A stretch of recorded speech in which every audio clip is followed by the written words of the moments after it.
लोगोफोर नोंथांमोन बयखौबो आंनि चेनेलाव बरायलायबाय। नै दायो आं गोदान भिडिअ लानानै फैबावलायबाय। लोगोफोर आं दायो दंफैयो उदालगुरि टाउनाव। उदालगुरि टाउन ओरैबायदि गरमजोंनो थानो हाला, बिनि सायाव हेलमेट गानबावनायसो। दा बिदिब्ला आं बे उदालगुरि टाउना माबायदि नोंथांमोननो देखायनो नाजाबाय, नायलांबाय थाबानो जाबाय।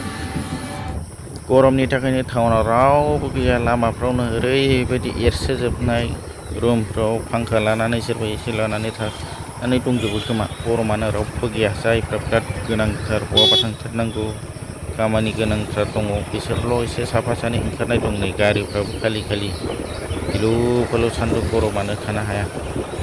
नै एखे खालिथार जायगाया।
दायो जोङो बाजार जाग्रासिम सफैबाय। नै बेवहाय बै सिंथिंजाय बाजार जायो, बिराद गिदिर बुधबारखालि बाजार जायो।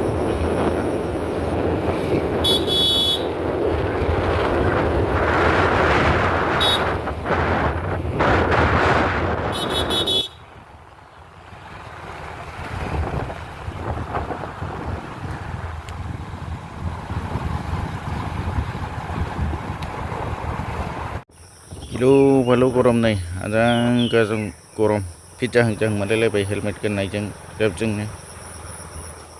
मानसियानो गैया, ओमफ्राय गरमनि थाखायनो गिलु बालु गरमबा सोर ओंखारबोनो।